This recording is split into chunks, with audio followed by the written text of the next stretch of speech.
Verdade e Vida. Um momento de reflexão e inspiração para a sua vida. Um programa da Igreja Presbiteriana do Brasil. Verdade e Vida, com o pastor Hernandes Dias Lopes.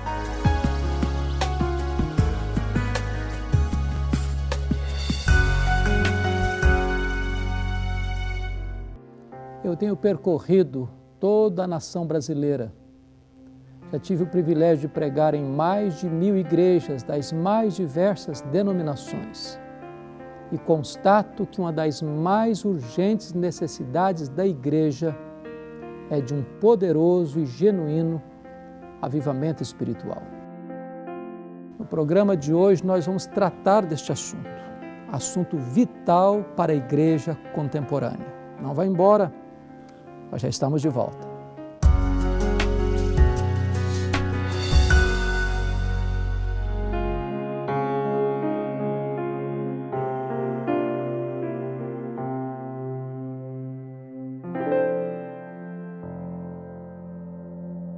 Nós vamos tratar do tema avivamento ou sepultamento, à luz de Apocalipse, capítulo 3, versos de 1 a 4. Ao anjo da igreja em Sardes escreve: Estas coisas diz aquele que tem os 7 Espíritos de Deus e as 7 estrelas. Conheço as tuas obras, que tens nome de que vives e está morto. Sê vigilante e consolida o resto que estava para morrer, porque não tenho achado íntegras as tuas obras na presença do meu Deus.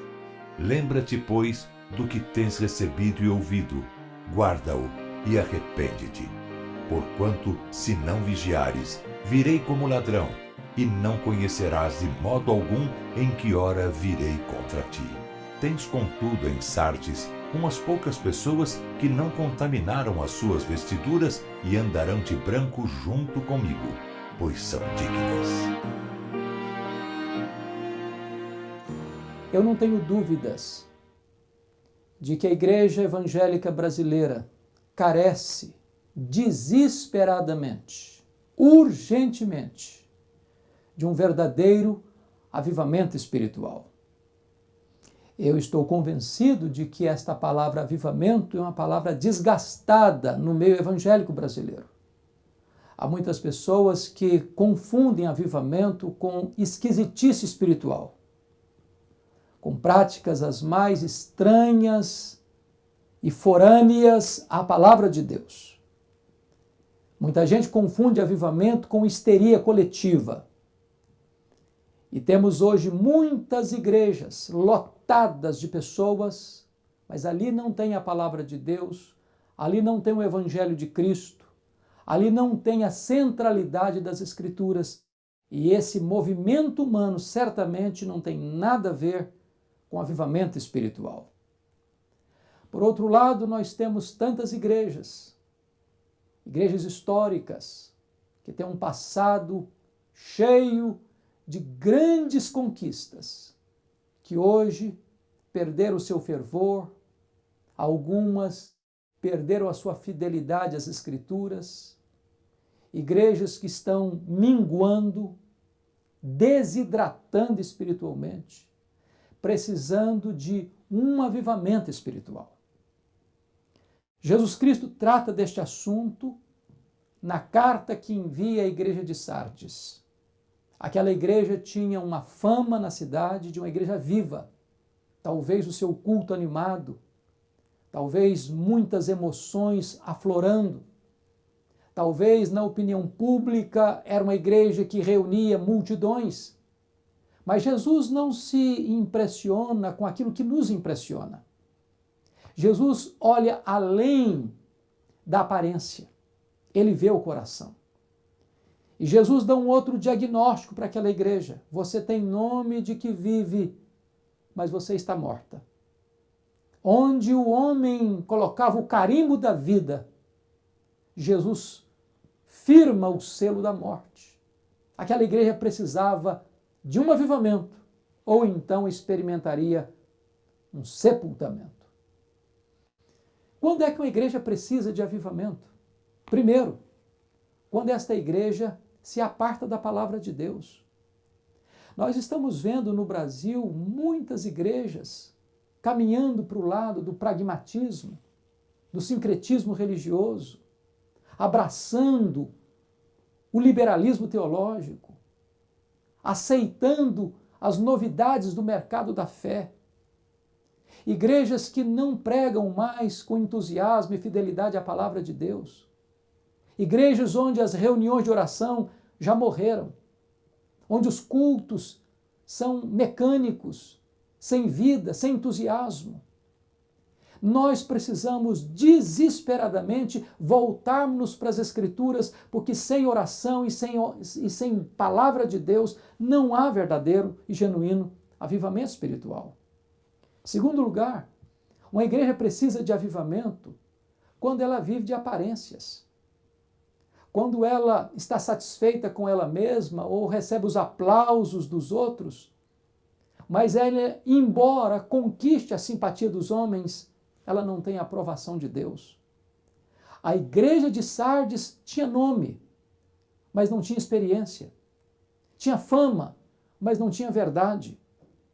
Parecia ser uma igreja viva, mas aos olhos de Cristo era uma igreja morta. Nós não podemos viver de aparências. Nós não podemos nos contentar com casca, com folhas. Ele quer frutos. Jesus quer verdade no íntimo. Ele quer uma vida íntegra, verdadeira, profunda, real. Terceiro lugar, uma igreja precisa de avivamento quando os membros da igreja se contaminam com o mundo. Jesus Cristo disse que pouca gente na igreja de Sardes ainda não havia contaminado as suas vestiduras. A maioria daqueles crentes eram mundanos, suas vestes sujas. Isso significa impureza. Isso significa vida imiscuída com o pecado. Hoje, infelizmente, há pouca diferença entre aqueles que são crentes e os que não são crentes. O índice de divórcio no meio cristão evangélico é quase o mesmo fora da igreja. A quantidade de pessoas que frequentam a igreja e que mentem, que são desonestas em seus negócios, que traem o cônjuge, jovens que vão para as baladas, jovens que se embriagam nas festas até as madrugadas e no domingo estão na igreja. Nós precisamos botar o pé no freio e termos coragem de dizer que Deus quer um povo santo, um povo que viva na sua presença, que se deleite na sua presença, um povo que ama a palavra, um povo comprometido com oração, um povo comprometido com a evangelização, um povo comprometido com a obra missionária, um povo que ama Deus e viva para a glória de Deus. Jesus Cristo vai dizer para a igreja de Sardes que só Ele, que tem os 7 Espíritos de Deus, que tem a plenitude do Espírito Santo de Deus, pode trazer vida para uma igreja que só vive de aparência. Nós não precisamos buscar as novidades do mercado da fé para buscarmos avivamento. Nós não precisamos recorrer às doutrinas estranhas que circulam as igrejas evangélicas brasileiras para buscar um avivamento. Avivamento só Jesus Cristo pode trazer, só o Espírito Santo de Deus pode produzir. É hora de nós nos arrependermos dos nossos pecados. É hora de nós nos voltarmos para Deus com o coração quebrantado. É hora de nós clamarmos que os céus se fendam e as torrentes dos céus venham sobre nós para trazer plenitude de vida, entusiasmo, oração, fidelidade às Escrituras, compromisso com a santidade, compromisso com o reino de Deus. Eu quero orar em seu favor. Quero colocar a sua vida nas mãos de Deus. Eu quero convidar você a se levantar e se colocar na brecha em favor da igreja evangélica brasileira, para que não aconteça aqui no Brasil o que aconteceu no continente europeu, onde nós vivemos lá uma realidade pós-cristianismo, onde tantas igrejas são declaradas igrejas mortas. Nós precisamos de vida, e só Jesus Cristo é a vida, e só nele nós podemos experimentar vida abundante. Ore comigo onde você está. Deus amado, aviva o nosso coração e traz um alento de esperança e de vida para a tua igreja, em nome de Jesus. Amém.